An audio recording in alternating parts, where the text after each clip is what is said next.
Last 3 दिन से Indian stock market में आई है बड़ी हरियाली। तो क्या इसके अंदर इन्वेस्ट करना सही होगा? ट्रंप ने बोला है कि स्ट्रेट ऑफ हॉर्मुज के ऊपर वो टोल चार्ज कर सकते हैं as a winner of war. और क्यों ईरान कह रहा है कि स्ट्रेट ऑफ हॉर्मुज के ऊपर उसे टोल चार्ज करने दिया जाए और ओमान इससे पीछे क्यों हट रहा है? इन सब के साथ साथ ये जो पी स्टॉक है ये वीकेंड में कैसा रुख ले सकता है जिससे मंडे की मार्केट में बड़ा इंपैक्ट आएगा, ये सब डिस्कस करेंगे इस वीडियो के अंदर। मेरा नाम है अभिषेक उपाध्याय, आप देख रहे कॉफी थिंकर्स। शुरू करते हैं वीडियो। सबसे पहले शुरू करते हैं निफ्टी 50 से। लास्ट 3 से 4 दिन के अंदर 8% से ज्यादा की रिकवरी आपको निफ्टी 50 में देखने को मिलती है। और यहां पर अब एक मेन क्वेश्चन आना शुरू हो जाता है कि क्या अब ये सही टाइम हो गया इन्वेस्ट करने का?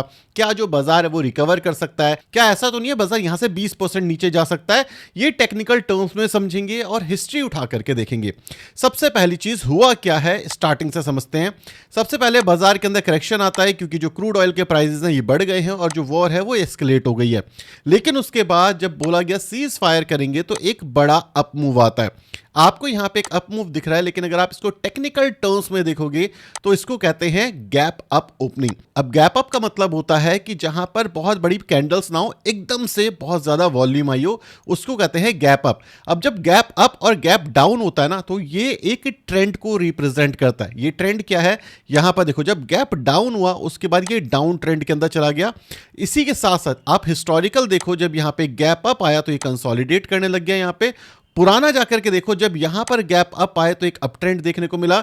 यहां पर देखो जब एक गैप डाउन आया तो एक डाउन ट्रेंड देखने को मिला।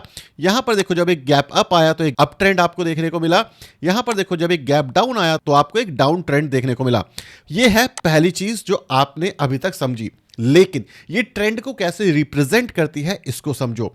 जब बाजार ऊपर की साइड होता है और गैप डाउन देता है तो डाउन ट्रेंड में आने के चांसेस क्यों ज्यादा होते हैं? ये इसलिए ज्यादा होते हैं क्योंकि बाजार उस समय पे ओवर वैल्यूड होता है, ओवर बॉट जोन के अंदर जा चुका होता है। दूसरी चीज, जब बाजार बहुत ज्यादा गिर चुका होता है और जब गैप अप आते हैं, ऐसे देख लो बड़ी बड़ी जो लाइंस आती हैं ये तब आती हैं जब बाजार बहुत ज्यादा टूट चुका होता है, तो यहां पे ट्रेंड लाइन चेंज हो सकती है। और जब भी बाजार बहुत ज्यादा टूट गया और गैप अप आया है, मतलब क्या है, जो बेरिश लोग हैं अब वो उसको और ज्यादा नीचे नहीं तोड़ सकते। बहुत ही रेयर केसेस के अंदर आपको दिखेगा कि जब बाजार में एक बहुत मेजर करेक्शन आया है और एक गैप अप आपको देखने को मिला है, उसके बाद बाजार नीचे जाता है। एग्जांपल के तौर पे आप यहां पर देखो, जब एक बहुत बड़ा गैप अप आया तो बाजार ने सपोर्ट लिया, उसके बाद वापस नीचे आया और फिर ऊपर चला गया। जहां पर भी गैप अप और गैप डाउन नहीं होता वहां पे कंसोलिडेशन होती है। जब एक बहुत ज्यादा सेल ऑफ के बाद एक गैप अप आता है तो मार्केट रिवर्सल कर सकता है, और जब बहुत ज्यादा बाइंग के बाद एक गैप डाउन आता है तब बाजार नीचे की साइड आ सकता है। और ये हिस्टोरिकली आप कभी भी देख लो, यहां पर भी आप देख सकते हो, पास्ट में जाओगे तो ये बहुत बार हो चुका है। ठीक है, तो जब भी एक मेजर सेल ऑफ आता है उसके बाद गैप अप आता है तो चांसेस वहां पर हाई होते हैं। जैसे 100% है तो 70% चांसेस हो जाते हैं कि अब एक रिवर्सल आ सकता है। अब वर्स्ट केस सिचुएशन मान लेते हैं कि जो सीज फायर है ये नहीं होता, ये जो वॉर है यहां से कंटिन्यू करती है, तो कैसा हो सकता है? वर्स्ट टू वर्स्ट सिचुएशन के अंदर जब कोई गैप अप आता है या गैप डाउन आता है, मतलब वॉल्यूम्स है, मतलब यहां पे लोग खरीदने के लिए तैयार बैठे हुए हैं। जब भी बाजार इसके नीचे जाएगा तो बाइंग आएगी। मतलब अब ये वाला जो जोन है हमारा, जो कि हमारा 22,200 के आसपास, ये एक मेजर सपोर्ट की तरह काम करेगा। मतलब अगर यहां पे सेल ऑफ आता भी है तो भी चांसेस है कि 9% के बाद इससे ज्यादा नीचे ना गिरे, क्योंकि यहां पे गैप अप आया, मतलब बायर्स यहां पे खरीदने के लिए तैयार है। वर्स्ट टू वर्स्ट सिचुएशन में अगर हम मान ले तो 15% डाउन आप यहां पर कंसीडर करके चल सकते हो ऑल टाइम हाई से, जो करंट मार्केट प्राइस यहां पे चल रहा है। कब ये 15% से ज्यादा गिर जाता है उस सिचुएशन को कहते हैं ब्लैक स्वॉन इवेंट। अब ब्लैक स्वॉन इवेंट क्या होता है? ब्लैक स्वॉन इवेंट का मतलब होता है अनएक्सपेक्टेड चीज हो जाना। अगर बाजार को ये आइडिया नहीं है कि भाई शायद न्यूक्लियर अटैक हो सकता है, वो हो जाए, ये एक ब्लैक स्वॉन इवेंट है। जो सीज फायर है इसकी बात करते करते एक बहुत ह्यूज अटैक हो जाए ईरान के ऊपर, ये एक ब्लैक स्वॉन इवेंट है। कोविड एक ब्लैक स्वॉन इवेंट है, लेमन ब्रदर क्राइसिस ये एक ब्लैक स्वॉन इवेंट है, high inflation all of the sudden ये एक ब्लैक स्वॉन इवेंट की तरह काम कर सकता है, क्योंकि एक्सपर्ट इसको प्रिडिक्ट नहीं कर पा रहे, बाजार इसको प्रिडिक्ट नहीं कर पा रही, ये बस हो गया, समझ रहे हो। इसको कहते हैं ब्लैक स्वॉन इवेंट। इस सिचुएशन के अंदर बाजार यहां से 25% से 30% का डाउन दिखा सकता है।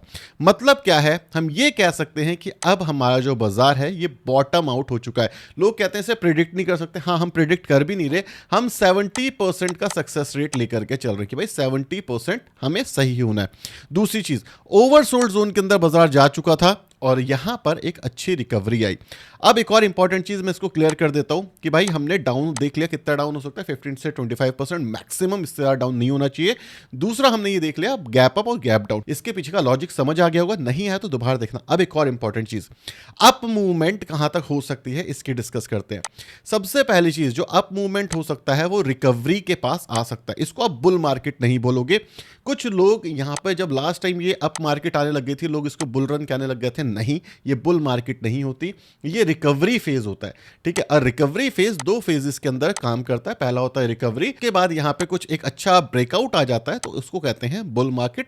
जब ये अपना ऑल टाइम हाई को हिट करके और तोड़ के अच्छे वॉल्यूम से निकल जाए, इसको कहते हैं बुल मार्केट। मुझे ये लगता है कि ये जो रिकवरी फेज है ये आपको इन शॉर्ट टर्म्स देखने को मिलेगा। मुझे ये लगता है कि जो बॉटम आउट सिचुएशन है ये अब हमें होते हुए दिख रही है, क्योंकि आप देखो जब इस वाले जोन में आ गया था तो बाजार गिर नहीं रहा था, न क्रूड ऑयल के प्राइसेस बहुत ज्यादा बढ़ रहे थे, और जो बढ़ भी रहे थे उससे बाजार को इंपैक्ट नहीं आ रहा था। इसको कहते हैं प्राइस इन होना बाजार में सिचुएशन को प्रेडिक्ट कर ले कि हाँ भाई अब तो ये होता रहेगा, इसको देख लेते हैं आगे चलते। जैसे कहते हैं ना कि जिस न्यूज पे आप कल रिएक्ट करोगे बाजार उसको ऑलरेडी प्राइस इन कर चुका होगा, ठीक है। ये चीजें आपको समझ आ गई होंगी। अब इन सबसे ज्यादा इंपॉर्टेंट चीज पोर्टफोलियो, क्योंकि आपका पोर्टफोलियो भी डाउन होगा, मेरा पोर्टफोलियो भी डाउन था, सब चीजें होती रहती हैं, इट्स टोटली फाइन। अब अगर आप यहां से एग्जिट करना चाह रहे थे, आपको लग रहा है कि भाई बाजार तबाह हो गया, बाजार में कुछ नहीं आ रहा, बाजार तो खराब ही हो गया है, क्या करना चाहिए। देखो सबसे पहली चीज, जो आपका ऑल टाइम हाई रहेगा यहां तक, जब बाजार यहां तक आएगा तो इस सिचुएशन में जो आपका पोर्टफोलियो है वो वापस से आपको क्लाइम होता हुआ दिखेगा। मेजॉरिटी ऑफ द केसेस में 80% पोर्टफोलियो रिकवर कर जाते हैं, 20% रिकवर नहीं करेंगे। ऐसा मैं क्यों कह रहा हूं, क्योंकि ब्रॉड मार्केट रिकवरी है, ये सेक्टर स्पेसिफिक रिकवरी नहीं है, ये ब्रॉड मार्केट की रिकवरी है, और म्यूचुअल फंड के अंदर ब्रॉड मार्केट चलती है।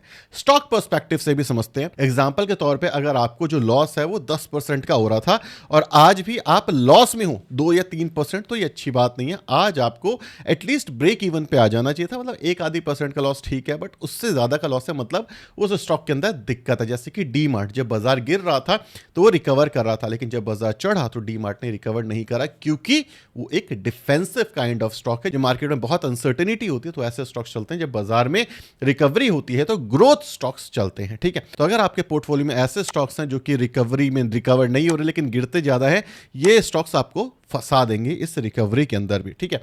मतलब हमने क्या समझा कि भाई 80% चांसेस है कि 80% जो स्टॉक्स हैं वो आपको निकलने का मौका देंगे, 20% नहीं निकलेंगे, तो इसको 20% को या तो लॉस बुक कर लो या फिर एग्जिट कर लो, कि नहीं देंगे मतलब शायद लॉन्ग टर्म में दे दे बट शॉर्ट टर्म में नहीं देंगे आपको निकलने का मौका। कई लोगों ने बोला कि स्टॉक मार्केट बर्बाद हो जाएगी, तबाह हो जाएगी, रिकवरी नहीं कर पाएगी, मतलब कुछ भी हो जाएगा, न्यूक्लियर अटैक हो जाएगा, 100 चीजें पता नहीं क्या क्या कहानियां बनाना शुरू कर दी थी, और बस ये सोच रहे थे कि भाई एक बार जो हमारा बाजार है वो रिकवर कर जाए, मैं दोबारा बाजार के अंदर नहीं आऊंगा। This is your opportunity.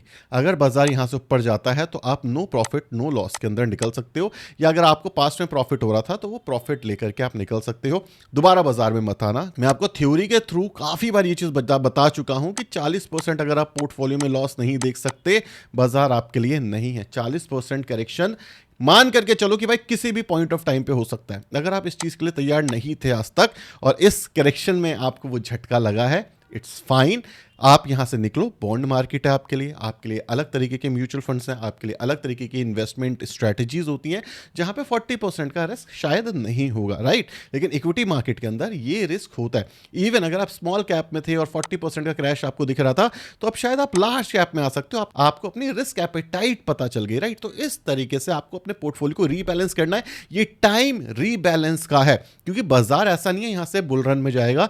मेरा पर्सपेक्टिव है ये, अगर वॉर आज एंड हो जाए, वीकेंड पे न्यूज आ जाए वॉर एंड हो जाएगी, ये रिकवर कर जाएगा बाजार यहाँ से यहाँ तक, तो इसके बाद आएंगे इन्फ्लेशन के नंबर, इसके बाद आएगा जॉब डेटा, इसके बाद आएंगे जीडीपी के नंबर, ये सब मिलकर के बाजार को नीचे खींचेंगे। तो अगर आपके साथ ये पाप हुआ है तो आप एग्जिट कर जाना इस रिकवरी के अंदर, शायद दोबारा ये मौका नहीं मिलेगा। लेकिन यहाँ पे एक इंपॉर्टेंट चीज, कई लोगों के पास रिस्क एपेटाइट होता है लेकिन वो पोर्टफोलियो डेवलप करना नहीं जानते, उन्हें नहीं पता कि यार कैसे डेवलप करते हैं, बिगिनर्स हैं, उन्हें हैंड होल्डिंग चाहिए, बाहर जो एडवाइजर हैं उनके पास उतना एक्सपीरियंस नहीं है। तो इस सिचुएशन के लिए एक प्लेटफॉर्म है जिसका नाम है Rupeezy. Rupeezy one of the best platform है अगर आपको रेगुलर म्यूचुअल फंड्स चाहिए। रेगुलर म्यूचुअल फंड में आपके एक्सपेंस रेशियो ज्यादा होते हैं लेकिन वहां पे एक्सपर्ट्स होते हैं सेबी रजिस्टर्ड जो कि आपकी हेल्प करेंगे सही म्यूचुअल फंड ढूंढने में, आपका पोर्टफोलियो बनाने में, रिस्क मैनेजमेंट करने में, पोर्टफोलियो ओवरलैप हो रहा है नहीं हो रहा है, ये सब आप उनकी एप्लीकेशन पर जाकर के देख सकते हो। और इन सब के साथ साथ रुपीजी के पास 20+ ईयर्स का एक्सपीरियंस है, लाखों लोग इस पर ट्रस्ट करते हैं और इनके साथ इन्वेस्ट कर रहे हैं। तो रुपीजी का लिंक आपको डिस्क्रिप्शन बॉक्स में मिल जाएगा, मस्ट ट्राई है,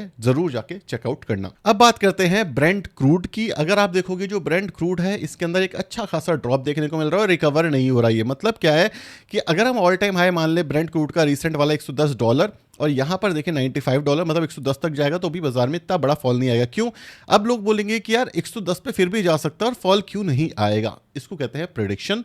प्रेडिक्शन मतलब मार्केट ने ऑलरेडी ये चीज देख ली। आपको एग्जांपल देता हूं, कोविड 1 वेव, मार्केट तबाह हो गई, लेकिन क्या कोविड 2 के अंदर तबाह हुई? नहीं हुई। क्यों? मार्केट प्रेडिक्ट कर चुकी थी कि भाई इतना तो हुआ ही होगा। तो ये जो अगर ये इस समय पे 110 पे चला जाए तो बाजार इतना तेजी से नहीं फॉल करेगा जितना फॉल कर रहा था। हाँ, अगर ये $150 या $200 चला जाए तो फिर बाजार फिर से गिर जाएगा, राइट। तो अगर ये वापस अपना ऑल टाइम हाई भी मार दे क्रूड ऑयल तो बाजार को इतना फर्क नहीं पड़ता, बाजार क्रूड ऑयल के बेसिस पे चलेगा। जो जो कंपनी रेवेन्यू प्रेजेंट करेंगी कि उनके गिर गए हैं उनको तोड़ेगा, जो जो कंपनी अच्छा काम करती रहेंगी उनको चढ़ा देगा। जैसे बैंकिंग सेक्टर, उससे उसका क्रूड ऑयल से डायरेक्टली कुछ लेना देना नहीं है तो उसके रेवेन्यूज पे इतना इंपैक्ट नहीं आएगा। लेकिन इनडायरेक्ट क्या है, क्योंकि बैंक जो होते हैं वो लोन देते हैं कि उनको कस्टमर्स को, अब जो कस्टमर है उनके पास पैसे ही नहीं है क्योंकि क्रूड ऑयल के प्राइस बढ़ गए, सामान की महंगाई बढ़ गई, महंगाई दर बढ़ गया। मतलब क्या है कि भाई लोगों के पास पैसा ही नहीं है तो क्यों जाकर के लोन लेंगे। अब लोगों के पास पैसा नहीं है, लोन नहीं लेंगे तो इससे क्या होगा, डिमांड कम हो जाएगी, मतलब महंगाई दर बढ़ जाएगा। तो ये इनडायरेक्ट प्ले भी होता है, ठीक है। तो ऑलमोस्ट हर बिजनेस पे इंपैक्ट आएगा, लेकिन कुछ बिजनेस पे कम आएगा और कुछ बिजनेस पे ज्यादा आएगा, ठीक है। ये चीज आपको समझ आ गई। लेकिन क्रूड ऑयल अगर $110 पर बैरल पे चला जाए तो बाजार में उतनी तबाही नहीं आएगी जितनी पहले आई थी, उससे कम आएगी। इसको कहते हैं प्राइस इन होना। सेकंड इंपॉर्टेंट अपडेट जिसके ऊपर आपकी नजरें होनी चाहिए कि ट्रंप ने बोला है कि हम स्ट्रेट ऑफ हॉर्मुज का जो पैसेज है उसके ऊपर टोल लगा देंगे। क्यों? क्योंकि भाई हम एक विनर रहे हैं। इसी के साथ साथ ईरान ने भी बोला है कि भाई हमें भी टोल चाहिए। क्यों चाहिए? क्योंकि ईरान ने बोला जो आपने हमारी तबाही करी है उसके पीछे का जो रिकवरी है वो मैं आपसे मांग नहीं रहा, पहले तो वो यूएस से मांग रहा था, तो मैं क्या करूंगा, मैं टोल कलेक्ट करूंगा और इससे अपनी जो देश है उसको रीबिल्ड करूंगा, ठीक है। और ओमान ने इस चीज का विरोध करा है। यूएस ने सोचा पैसा छापने का ऑप्शन है, मैं कर लेता हूं, मैं नहीं करूंगा तो चाइना कर लेगा। ईरान ने बोला कि भाई अब मैं एक स्ट्रांग पावर बन चुका हूं, मैंने यूएस और इजराइल की धज्जियां उड़ा दी है, तो इस सिचुएशन में मैं जो बातें मनवा सकता हूं मनवा लेता हूं। और इसी वजह से ओमान ने बोला कि भाई मैं न्यूट्रल देश हूं, आप जो रूल्स हैं उसका उल्लंघन कर रहे हो तो मैं आपका सपोर्ट नहीं करूंगा। तो यहां पर पैसा कमाने की तैयारी हो रही है यूएस की भी और ईरान की भी, और ये लोग प्लान कर रहे हैं $1 पर बैरल के हिसाब से चार्ज करें और हजारों लाखों बैरल यहां से निकलते हैं डेज, मंथ और ईयर के लेवल पर।